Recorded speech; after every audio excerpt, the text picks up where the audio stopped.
Hello everyone, and today I will be show you how to read a stock chart and how to predict the next chart patterns.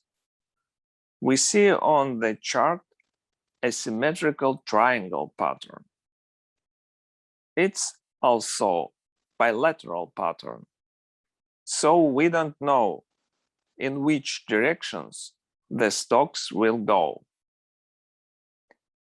Then we see a breakout to the bearish directions, and stocks went below SMA 50.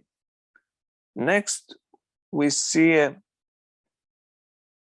the bearish wedge, and we know when the stocks went below SMA 50, the short players opened their positions.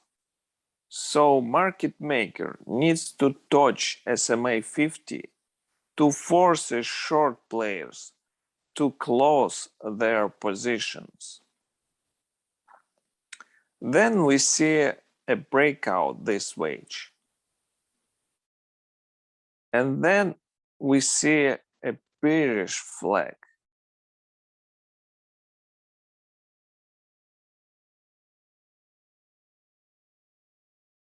But then we understand this is not a flag. This is a channel up.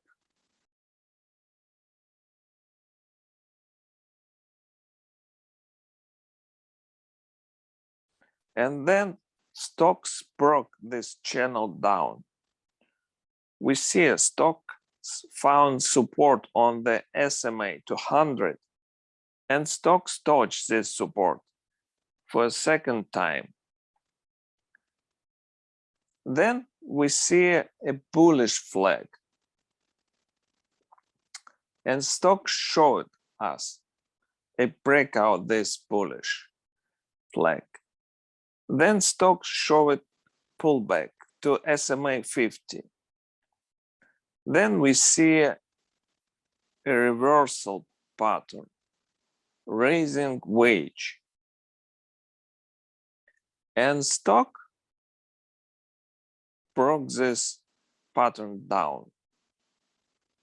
We know about strong support SMA 200, so we expect that stocks will be back to SMA 200. Now we see it can be cup with handle.